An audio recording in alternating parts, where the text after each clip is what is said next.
बिहार की राजनीति में एक प्लेयर की और एंट्री होने वाली है। जी हां, प्रशांत किशोर 2 अक्टूबर को अपनी पार्टी को वो लॉन्च करेंगे। ये प्रशांत किशोर वही हैं जो कभी नीतीश कुमार के लिए रणनीति बनाया करते थे, बीजेपी की कैंपेनिंग संभालते थे।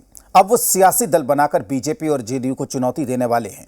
सिर्फ बीजेपी जेडीयू ही नहीं, आरजेडी को भी अब नई चुनौती मिलेगी। लेकिन सवाल उठता है कि क्या सत्ता या विपक्षी दलों को इससे कोई फर्क पड़ता है या फिर उनके लिए चिंता बढ़ने वाली है, क्योंकि अगले साल ही बिहार में चुनाव है और चुनाव में एक और सियासी कोण बड़ी बात है।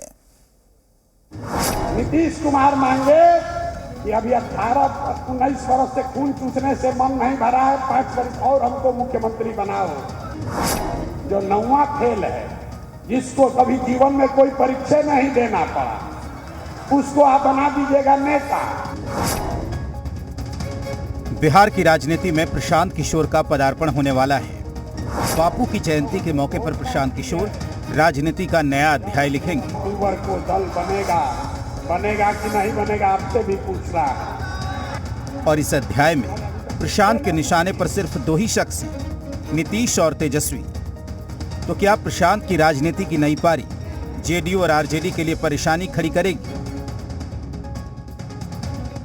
नाजायज संगठन के नाजायज प्रतिमूर्ति बनकर जो लोग भारतीय जनता पार्टी की बी टीम के रूप में काम करता है, उसको बिहार की आवाम बाखूबी समझती है। प्रशांत किशोर जी राजनीतिक व्यावसायिक हैं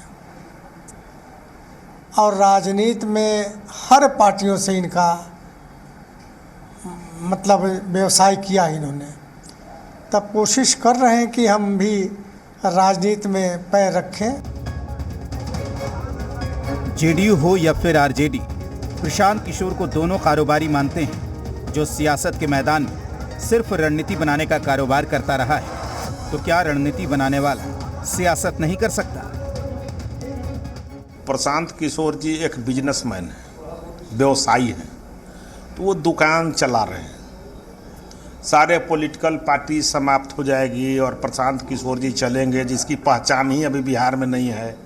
लोग अभी पहचानते नहीं हैं कि प्रशांत किशोर कौन है।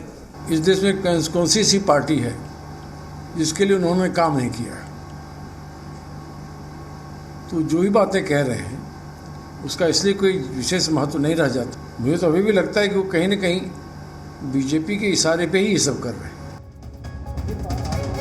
दरअसल प्रशांत किशोर जिस तरीके से नीतीश और तेजस्वी पर हमला बोल रहे हैं, उससे चिंता दोनों दलों को नहीं है।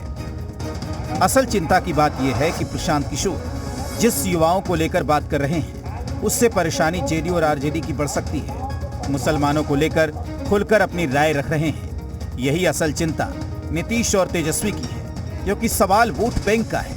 वोट बैंक खिसका तो राजनीति भी सिमट जाएगी।